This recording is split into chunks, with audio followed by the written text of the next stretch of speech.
Buenos días, Laura, ¿cómo está? Laura Ardila, periodista, autora del libro La Costa Nostra. Bienvenida a De Frente y muchísimas gracias por estar acá con nosotros. Hola a todos, a Paola un saludo y a todos en la mesa, por supuesto, a la audiencia. Muchas gracias. Ahora sí, Paola, adelante. Bueno, ya pusieron una música acá, no sé si Laura me escucha bien, pero estábamos comentando, Laura, que quien podría llegar a ser nuevo presidente del Congreso es el senador Alfredo de Luque. Él sería quien le ponga la banda presidencial a Abelardo de la Estrella. Y no sé tú qué nos puedes comentar sobre este personaje, sobre Alfredo de Luque. Sí, escucho con un poco de retorno, pero bueno, aquí me lanzo a hablar a ver si me oyen y yo no me vuelvo loca escuchándome a mí misma. Listo. Eh, bueno, no, Alfredo de Luque es un político que viene de una cuna, de una casa política tradicional de La Guajira.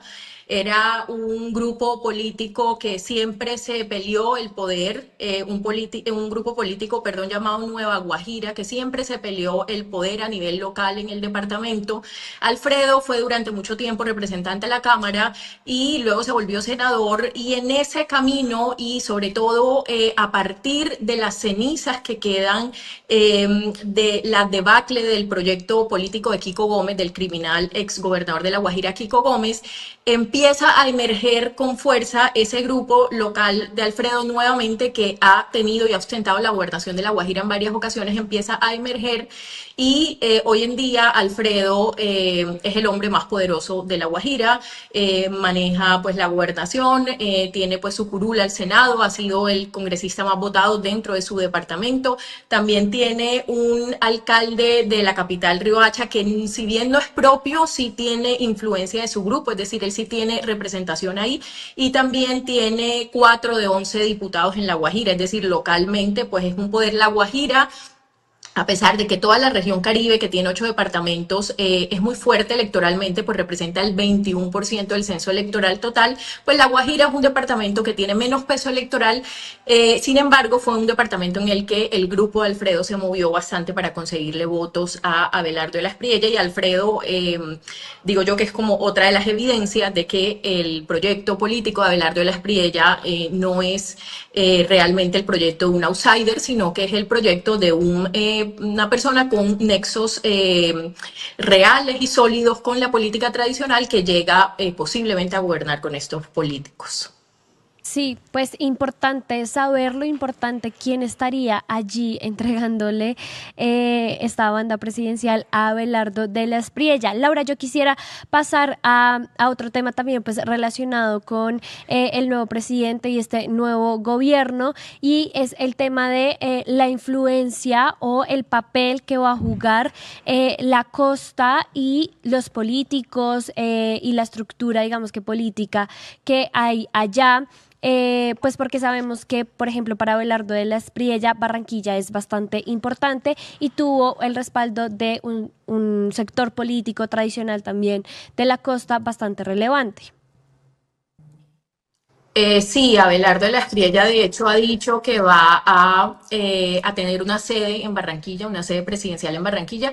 Abelardo de la Espriella, como abogado, ya tenía una oficina hace muchos años en Barranquilla, es decir, él como abogado tenía oficinas principales en Bogotá, en Miami y en la ciudad de Barranquilla, en donde tiene muchísimos amigos. Abelardo, repito, más bien dentro de su disfraz de outsider se ha omitido cierta información sobre estas estrechas relaciones que él venía teniendo ya con varias casas políticas de la región Caribe, que terminaron apoyándolo. La principal casa política de esa región que lo respaldó es la Casa Char, que ostenta el poder en la ciudad de Barranquilla hace ya 18 años. La Casa Char se movió de manera activa, es decir, no fue un respaldo digamos, como a veces se asumen los respaldos políticos en los que no hay mucha acción, ya que las maquinarias suelen moverse más para las elecciones locales y para las elecciones de Congreso. Aquí en este caso sí hubo una activación de las maquinarias por él y puntualmente de la Casa Char. En la alcaldía de Barranquilla, por ejemplo, hubo denuncias de presiones a contratistas para que mandaran listas de votos para Abelardo de la Espriella, para este proyecto, por lo cual se intuye que en el camino de las decisiones que empieza a tomar el nuevo presidente, pues se va a reflejar la respuesta a ese apoyo. Desde ya se rumora, por ejemplo, seguramente ustedes lo han comentado, que una ministra de gabinete va a ser para la Casa Char. Suena el nombre de Elsa Noguera, que es exgobernadora del Atlántico y exalcaldesa de Barranquilla, una de las fichas principales de esa casa política. Y asimismo, el mismo jefe de debate que ustedes mencionaban ahorita, que tiene Abelardo, que tuvo Abelardo de la Espriella durante su campaña, que se llama Mauricio Gómez Jamín. Mauricio Gómez Jamín es un congresista que estaba en el Partido Liberal, pero que realmente, por esas complejidades que tiene la política, que no siempre el político se mueve al son del logo que representa, él realmente siempre se movía o se solía mover como político más como un alfil de la Casa Char. Es decir, del nombramiento de Mauricio Gómez, que dicen que fue quien se sentó con estos grupos políticos, se evidenciaba ese respaldo de la Casa Char, que vamos a ver, repito, cómo se traduce cuando Abelardo de la Espriella empieza a tomar las primeras decisiones de su gobierno, sobre todo en el tema del gabinete. Esto en verdad es una reconfiguración también de los partidos tradicionales. O sea, vemos que después del pacto histórico, el Centro Democrático era el que más tenía fuerza en el Congreso, pero termina la elección del presidente, pues según lo que nos dice Paola, con alguien del partido de la U. Vemos que se está alzando un poco lo Char, como lo acabas de expresar. O sea, realmente el poder del uribismo está agonizando y entra una nueva fuerza, una reconfiguración del poder en el país. A ver, yo dividiría la respuesta en dos. El pacto histórico va a ser la bancada más fuerte, o sea, los números ahí están, ellos tienen el mayor número de congresistas. La bancada de Abelardo de la Espriella todavía es muy ínfima y el Centro Democrático no supera en números al pacto histórico. Con lo cual, dentro del Congreso van a tener que dialogar y van a tener que lidiar con esta fuerza de oposición. Por supuesto, ahí también va a estar Iván Cepeda, renovado, digamos, en su papel de senador, con toda esta votación y con todo este papel que jugó. Pero tú hablabas de una reconfiguración, yo no diría que una reconfiguración propiamente, pero sí diría que esta elección pudiera significar una suerte de reivindicación de de la clase política en Colombia. La clase política tradicional en Colombia llevaba varias elecciones a la presidencia en la que no jugaba ningún papel.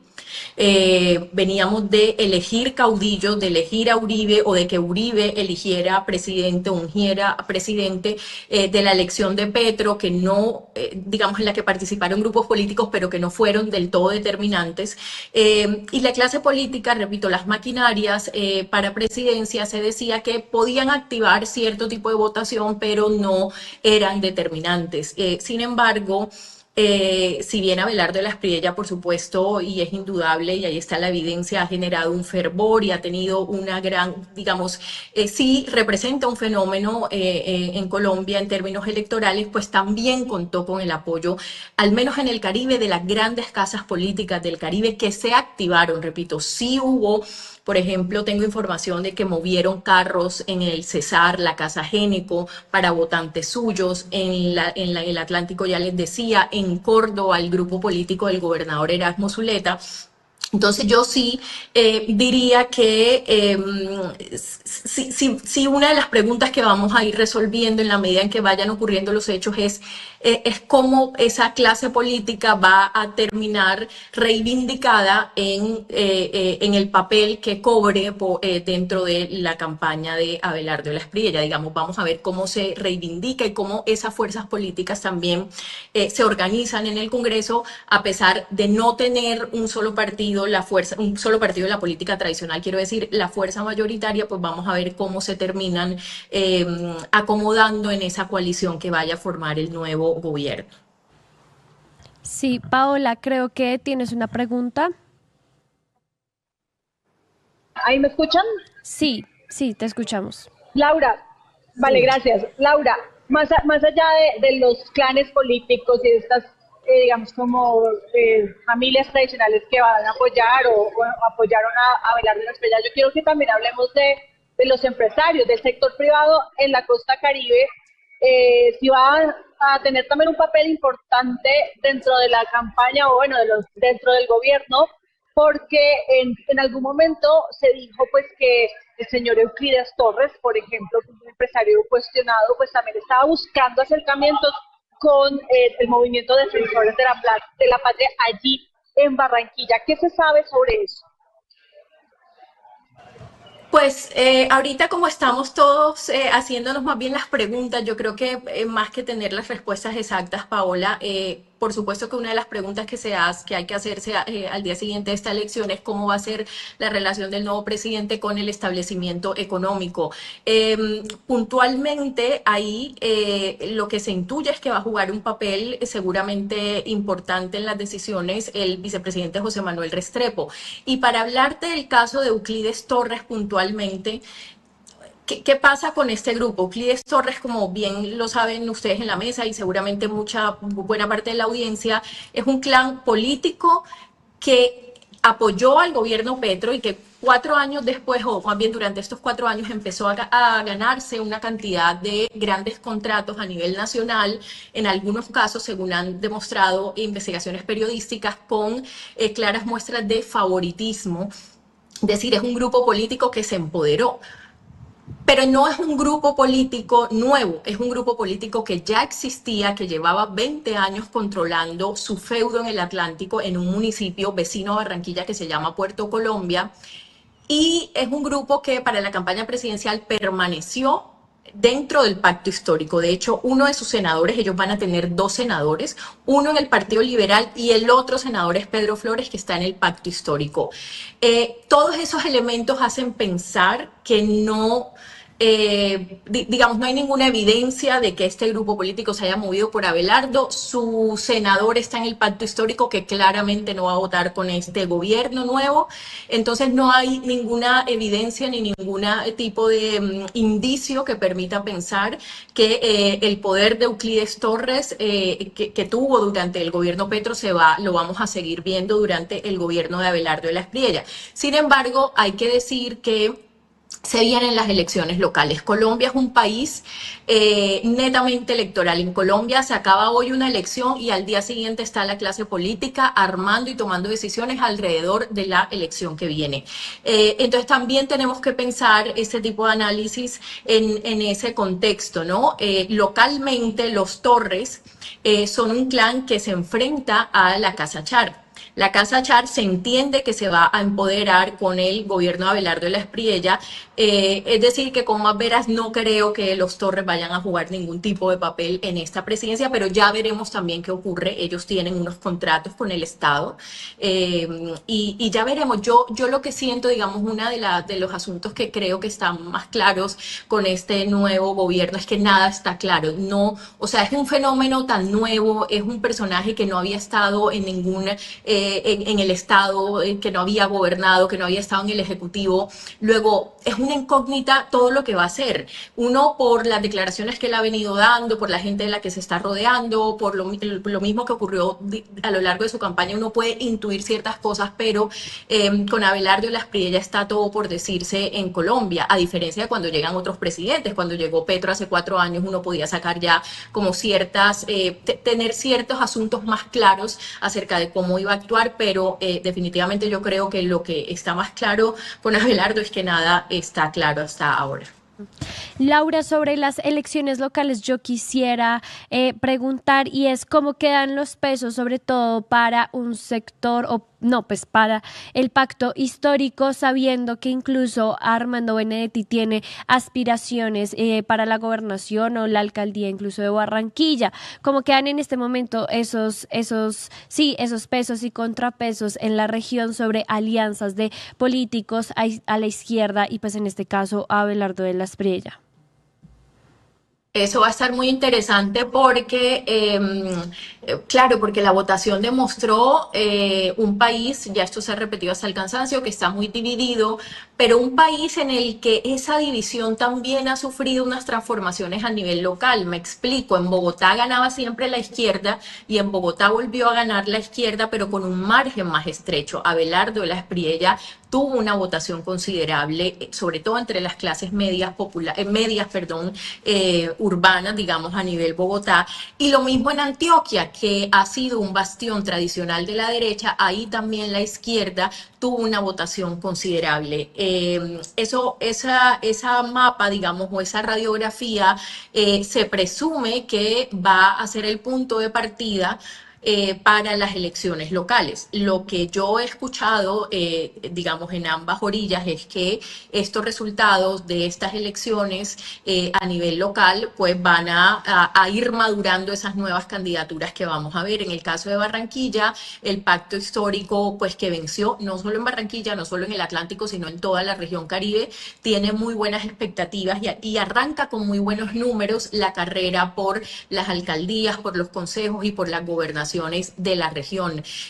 Sin embargo, yo creo que hay una pregunta difícil de contestar en la orilla de la izquierda de manera especial, y es algo que ocurre mucho en los proyectos que son liderados por caudillos, y es el caudillo normalmente es el dueño de los votos, pero cuenta el pacto histórico ya con las figuras locales lo suficientemente fuertes, con los suficientes liderazgos para ir por unas alcaldías, para disputar alcaldías a maquinarias muy grandes. Pues habrá que ver. Yo creo que eso no está muy claro, no es muy evidente. En el caso de Barranquilla se rumora mucho lo de Benedetti, precisamente apoyado por el clan Torres que mencionábamos ahorita.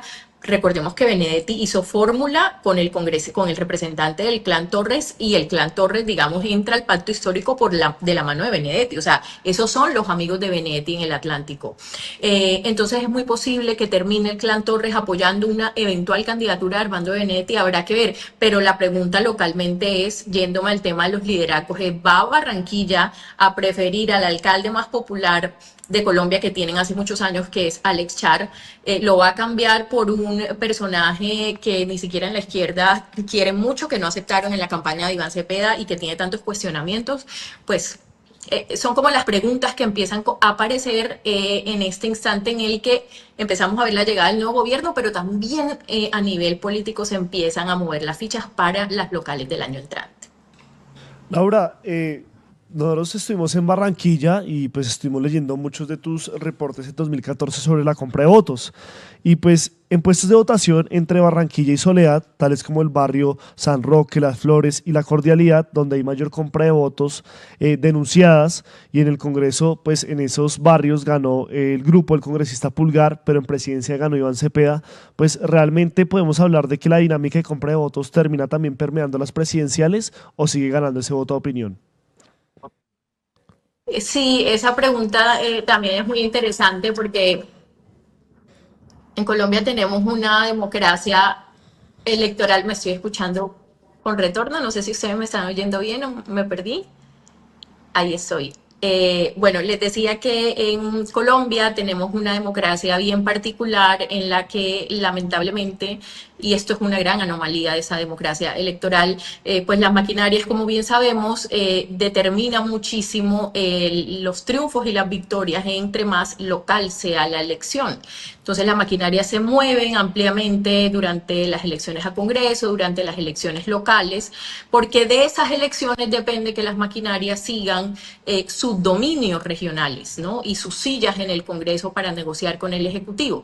Lo que suelen hacer los grupos políticos, y por eso es tan interesante lo que pasó con Abelardo de la Espriella, es que para presidenciales suelen dejar en libertad a sus votantes. Es decir, ya como las elecciones a Congreso en el año electoral son antes, ya para las presidenciales las maquinarias suelen llegar sin plata y no tienen recursos para lo que ellos llaman la logística, que son el transporte, el refrigerio el día de la elección, y mucho menos para la compra de votos. Entonces, por eso se ven fenómenos como que en departamentos como el Atlántico y ciudades como Barranquilla, en congresos y locales, le va muy bien a las maquinarias, pero la izquierda siempre ha vencido en presidenciales. No solo, digamos, Petro e Iván Cepeda, también ganó Antonio Navarro en su momento, Carlos Gaviria en su momento, les fue muy bien a presidenciales ahí. Y eso se explica por lo que les comento, porque las maquinarias no suelen mover mucho el voto.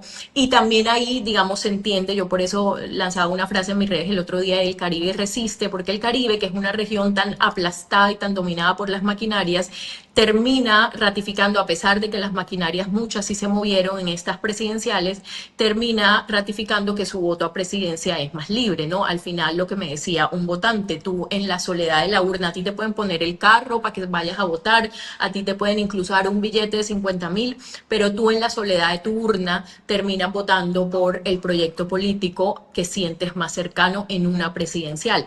En las locales no tanto, porque en las locales tu contrato depende, o muchas veces la ayuda que te dé, digamos, a nivel clientelar esa maquinaria, pues depende de que esa maquinaria siga en el poder. A presidencia, repito, no ocurre lo mismo. Y en esa reconfiguración, o bueno, lo que vamos a ver que yo creo que coincide, o sea, el tema se va a ir respondiendo esa pregunta a medida que pase el tiempo, pero por ejemplo vemos que en la gobernación de Erasmo Zuleta en Córdoba pusieron a la mano derecha de Guillermo Alfonso Jaramillo como secretaria de Salud. Ahí podemos ver pues también que están jugando a varios bandos. Sí, es que recordemos que Petro se eligió con una gran cantidad de votos de espontáneos y de personas que de verdad creían en el proyecto del llamado cambio, pero por la vía de Armando de Benedetti, por la vía de Roy Barreras y de otros personajes, terminó haciendo alianzas con algunas maquinarias, y esto en región pues se concretó. Ahí en Córdoba tú señalas eso, pero por ejemplo también podríamos ver el caso de Andrés Calle, del grupo Calle. Ese grupo es una casa política absolutamente tradicional, de clientela, o sea, como todas las casas políticas que conocemos tradicionales, pero terminó siendo apoyado por el gobierno, este grupo político, para hacerse a la presidencia del Congreso, de la Cámara, perdón, de Representantes en su momento, y digamos fue uno de los puntos de partida de este gran escándalo de la UNGRD, a partir de tanto que este personaje está hoy en líos judiciales, Andrés Calle, el expresidente de la Cámara. Entonces es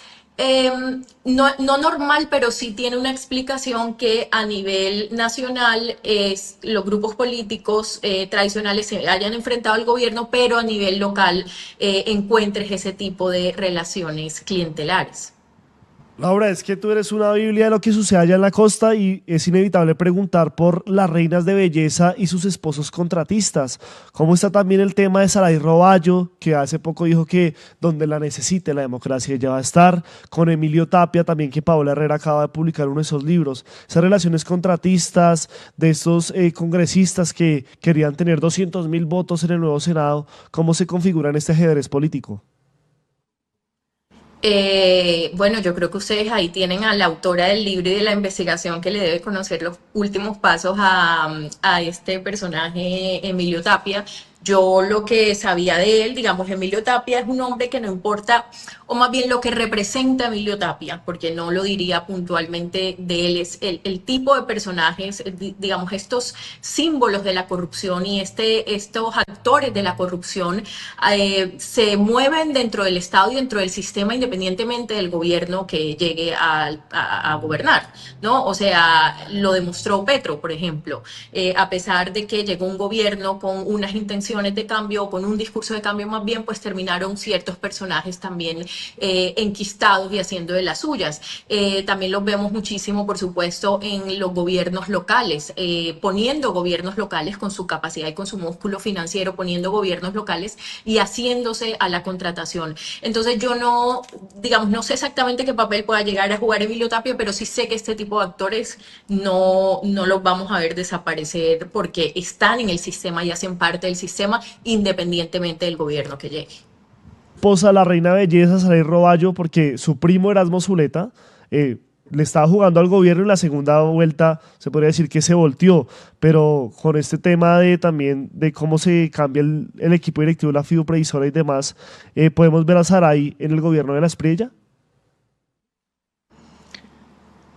No sé, yo creo que es que yo no tengo claro qué papel jugaron ellos en la campaña. Yo creo que por ahí puede empezar la respuesta. Si hay algún tipo de valor que ellos hayan adquirido a partir de un papel importante en la campaña, podría pensarse que sí. Pero no sé, el grupo de Erasmo Zuleta, el grupo del gobernador, que es el grupo más poderoso de Córdoba en este momento, tiene la mayoría de las alcaldías, tiene coalición de diputados en la asamblea, maneja, digamos, la CAR, o sea, tiene gran poder.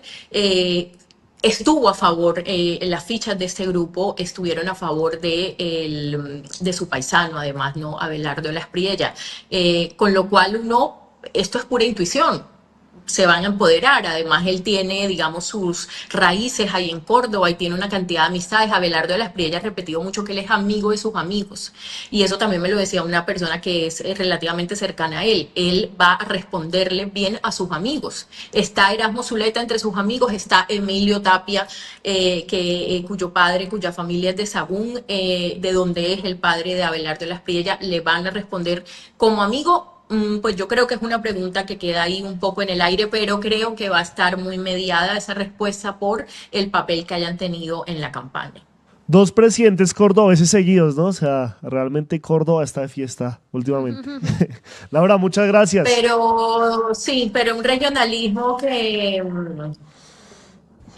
digamos, no sé si Córdoba debe estar muy alegre. Además, Córdoba no votó por él. Pero bueno, eso va para otra entrevista. Gracias a ustedes. Muchísimas gracias, Laura. Siempre bienvenida a De Frente. Bueno, ahí tuvimos a Laura. Esto de la costa es bien importante porque de cara a estas elecciones locales también se reconfigura y se empiezan a mover los poderes. Seguramente veremos una cuota char en el gobierno de Abelardo de Las Priella y otros personajes más, ¿no? Ya mencionaban a Elsa Noguera, seguramente otros políticos tradicionales y hasta el mismo Clan Torres, ¿no? Sí, realmente pues dieron el salto, ¿no? Uno veía siempre al Clan Char como, bueno, mucho allá en la costa, mucho en Barranquilla, en el Atlántico, dominando fuertemente, obviamente el Junior, Olímpica y demás, pero ya dieron el salto, o sea, realmente ya le hablan de tú al uribismo, si es que todavía existe, al Centro Democrático, al Partido Conservador, al Partido Liberal, y ahí de la mano también de Salvación Nacional, que vamos a ver esos movimientos, pero la costa siendo pues muy partícipe, no de gratis, pues Abelardo después ya cerró su campaña ya, teniendo en cuenta que Barranquilla estaba en su mayoría por Iván Cepeda. Muy interesante eso, ¿no? Porque la política es dinámica y, como dijo Laura, pues él gobernará con sus amiguitos. Sí, lo que veníamos hablando esta semana con Paola era, él se hace elegir con esto de voy a gobernar con los nunca y en realidad parecen los de siempre, ¿no? Ayúdanos a seguir con nuestra labor periodística a través de nuestro NECI 310-779-3518. Lo hiciste artísticamente y lo hiciste con las víctimas, que eso es un mensaje a dar. Caminamos juntos, todos con el progresismo por las calles defendiendo el plebiscito por el sí. ¿Cuál es la capacidad de generación de vivienda? ¿Los subsidios para quién son? Diciendo que le vamos a quitar los privilegios a los políticos. La política no descansó este fin de semana. Con estos personajes señalados por corrupción. Sí, señoras, sí, señores. Llega la central. Este espacio semanal que hemos concebido para reflexionar sobre asuntos coyunturales. Allí vivía la familia de Pablo Escobar Gaviria.